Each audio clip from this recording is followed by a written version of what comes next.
Hello everyone and welcome to my channel Y&R Trends. I hope everyone is having a wonderful day. Before we begin, please hit the subscribe button and give this video a thumbs up.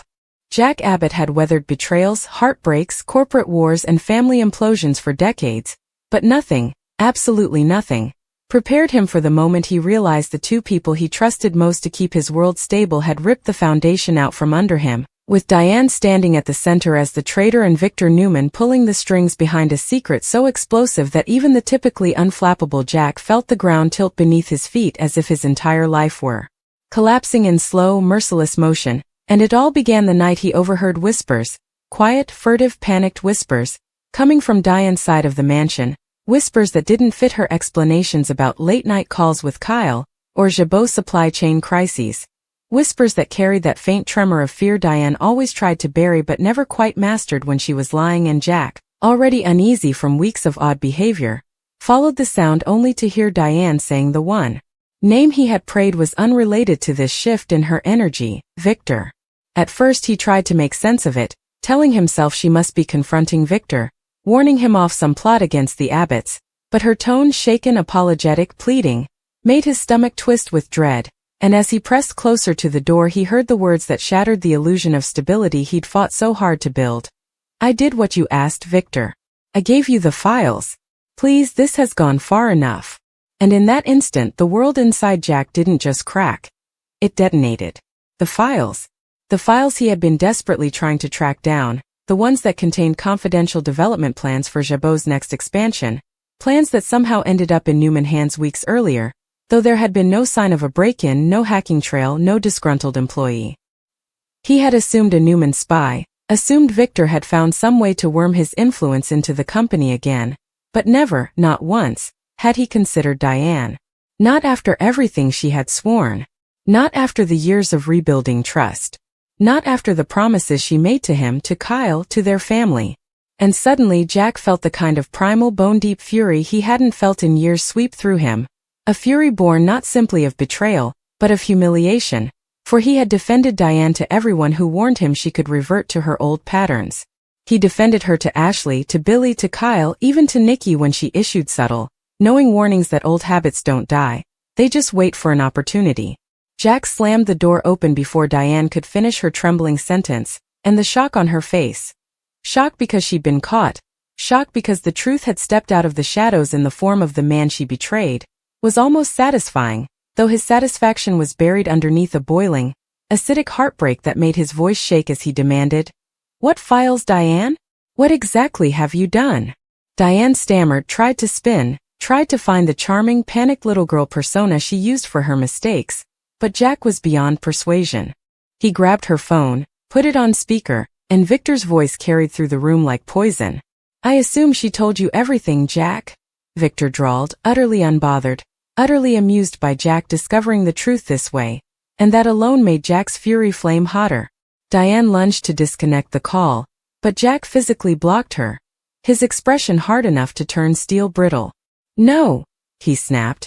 "You're going to listen. Both of you." Victor, calm and smug as ever, said, "Diane simply repaid a debt.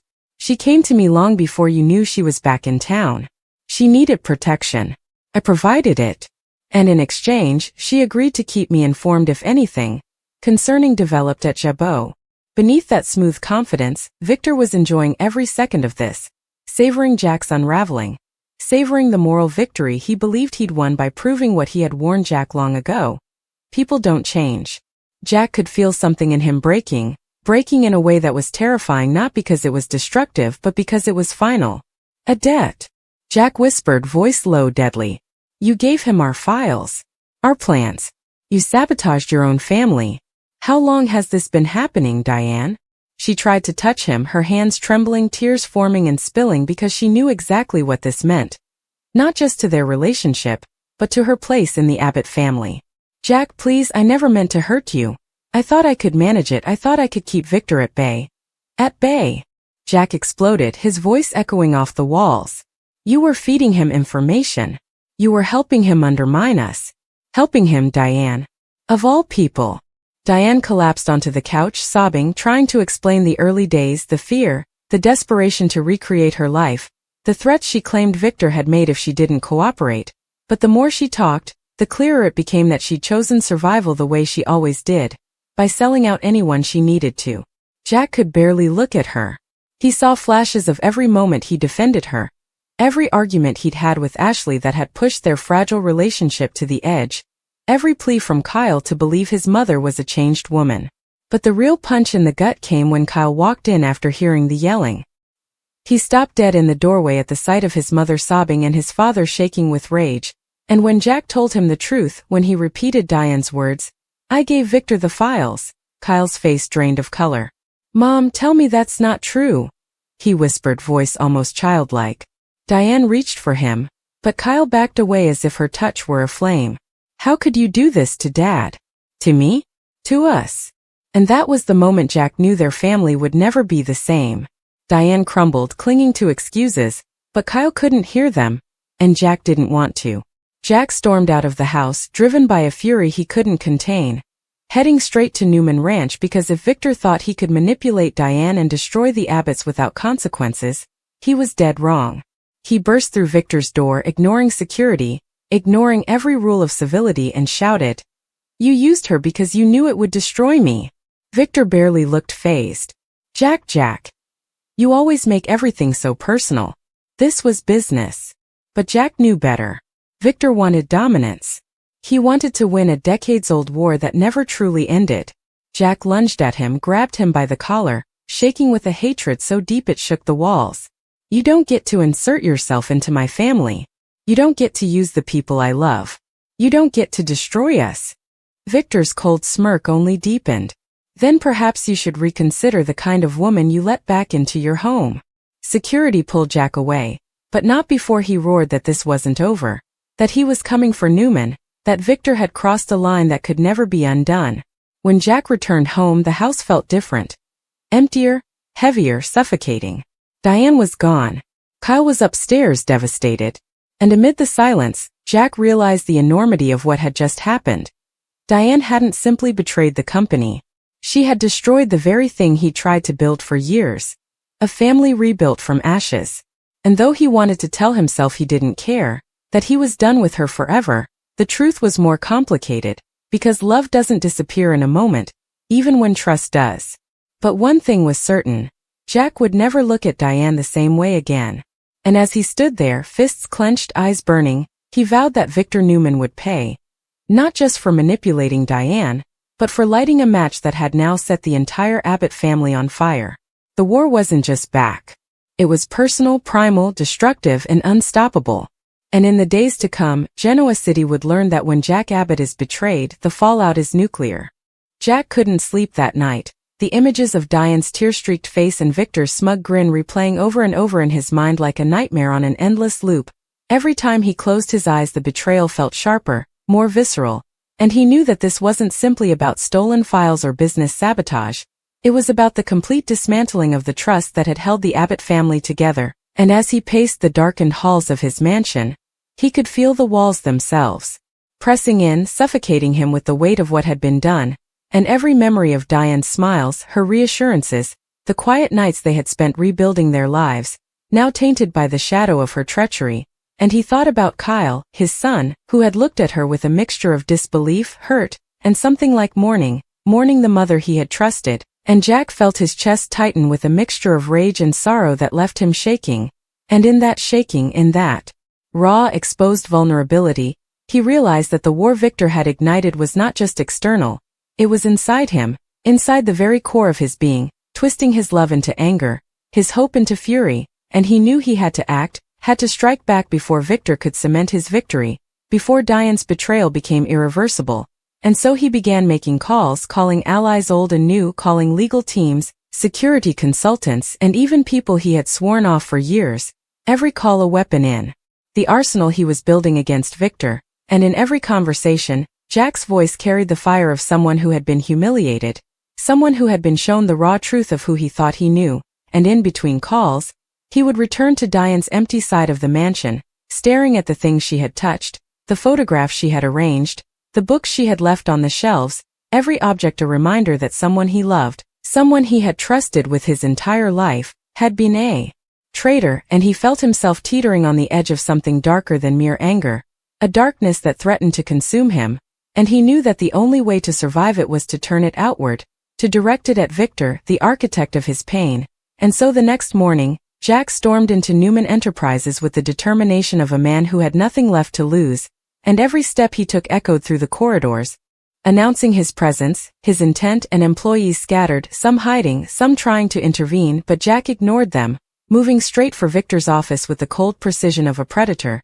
And when Victor looked up, saw the fury in Jack's eyes, the tension coiling around his shoulders like a spring about to snap, he felt a moment of uncertainty, rare for him, because he knew Jack's wrath was personal now, unstoppable, and dangerous in a way no business rivalry could ever match.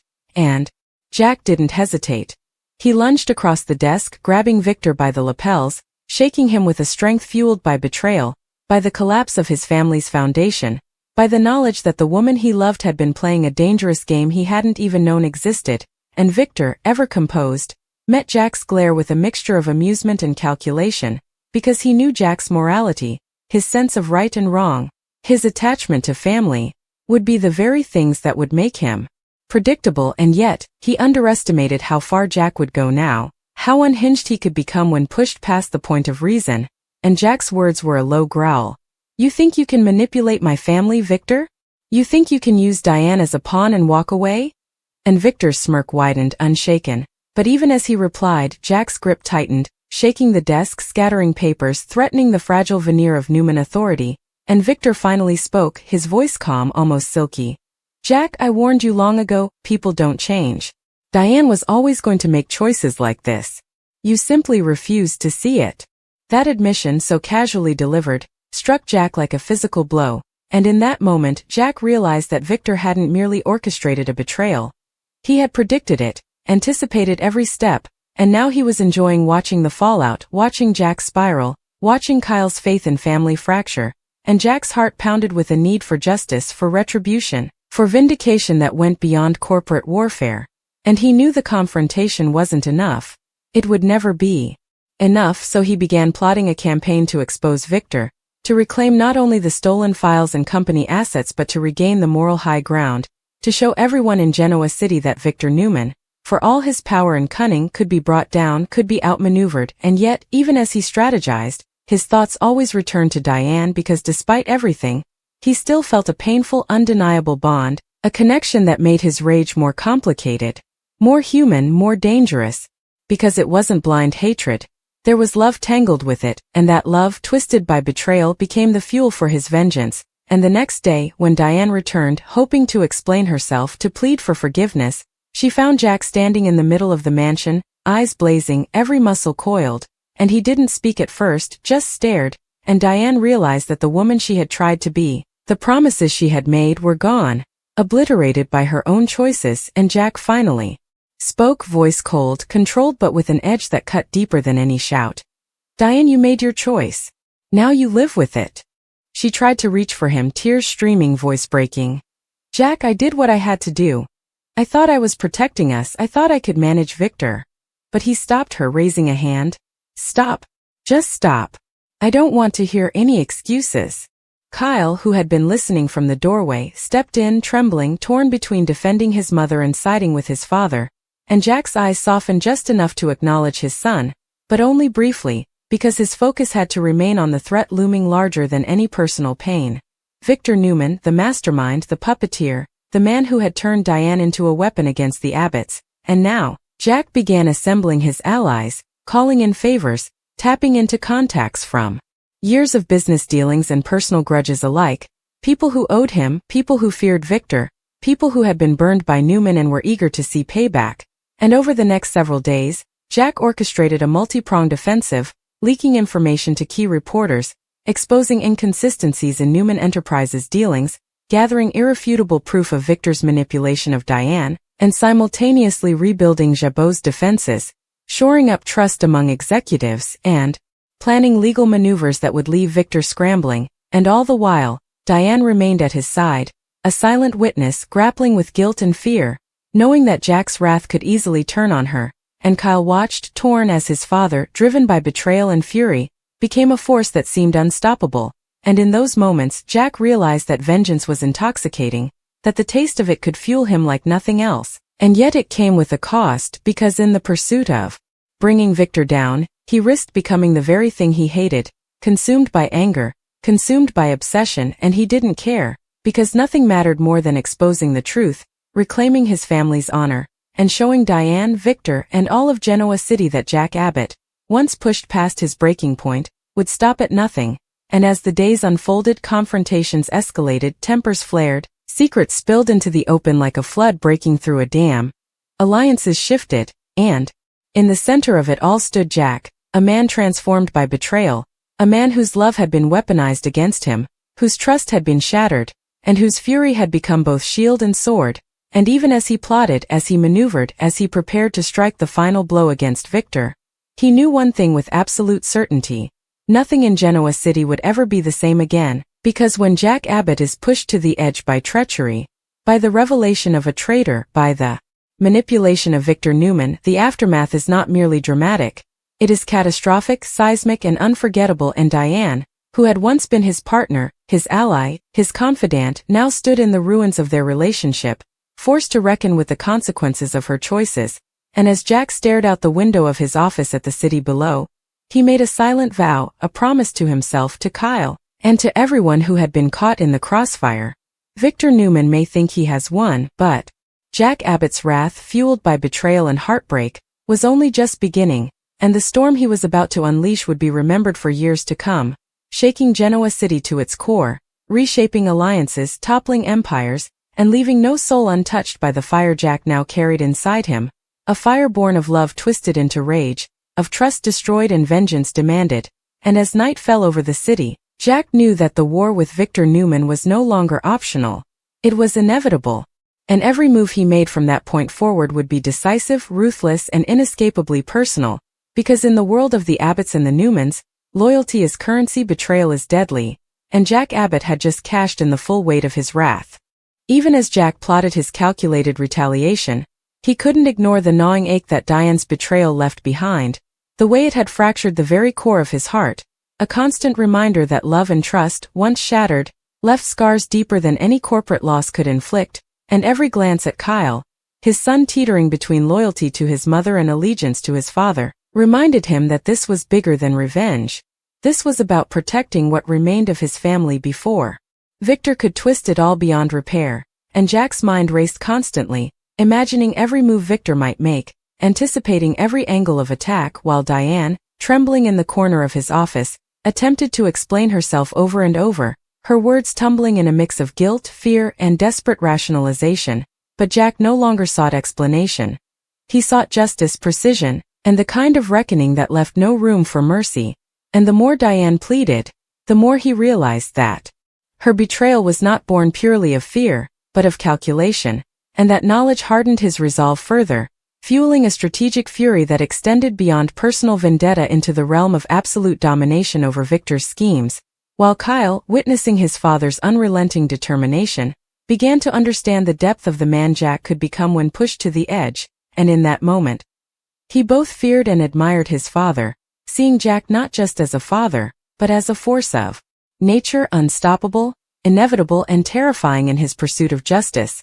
And as Jack's plans began to crystallize, leaking selective information to key players in Genoa City, exposing Victor's manipulations subtly but devastatingly, positioning legal threats that could dismantle Newman Enterprises' empire, and leveraging the Abbott family network to counter every move Victor might make, he realized that Diane's betrayal, painful as it was, had ignited a fire inside him that would burn far brighter and far longer than anything Victor could have anticipated. And Diane, watching the man she had once loved transform before her eyes into a weaponized storm of wrath and cunning, understood fully for the first time the enormity of her choices, the irreparable consequences of her actions, and the heavy burden she now carried. While outside the office, the city hummed with oblivion to the quiet war brewing between the Abbotts and Newmans, a war that was about to erupt with catastrophic force, forever changing loyalties, toppling trust, and proving that in Genoa City, betrayal is never just personal.